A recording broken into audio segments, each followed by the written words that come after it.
Nos saco tem rumor não e nós não basta nos mesa de rumor não se não nos quer realizar de primeiro-ministro mês Kiko tá pensamento não Kiko tá intenção não principalmente que terminal e nas de dois lugares botem refineria que tampouco nós sabe Kiko tá seguinte passo não informação grande e concreta nos não por aí, mas é mês próxima semana nós lo sinta que a equipe de Bahamas, o primeiro-ministro e o conselheiro, junto com o representante de RDA. A ideia está para realizar concretamente que rol RDA lo tem no futuro da refineria e também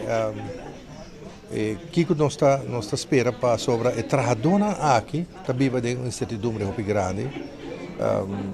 Sin embargo, agora aqui nós está mais tranquilo, nós saco, nós está na mesa e nós está dando informação. Depois de assim, de vários viagens na mesa com a gerência de 7 meses, nós consideramos que a informação está muito limitada e não queremos nada outro para insistir para a informação for o primeiro-ministro e depois com maneira nós ser informar com o primeiro-ministro há mais informação e agora nós ainda tem conversação nós temos agora bisaco ainda basado nas perguntas não tem suficiente informação que o seguinte viaja aqui caminho nós tem RDA presente nós espera de por aí toda a informação necessária de que também passa com a refineria e a terminal. O que nós podemos estar com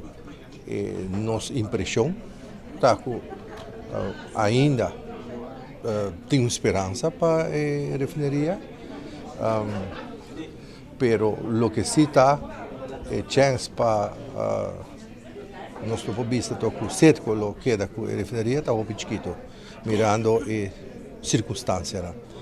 Pero para o que está terminal tem sim uma esperança mais grande, ou sim valor mais grande, uma necessidade, motivo mais grande para a queda e junto com o tank farm. Nós queremos que tem espaço para ter negócio não. O que sim queda nós agora está para sair fora de incertidumbre e em curto tempo nós temos vista de que está para o negócio e também no caso aqui para o trabalhador. Essa aqui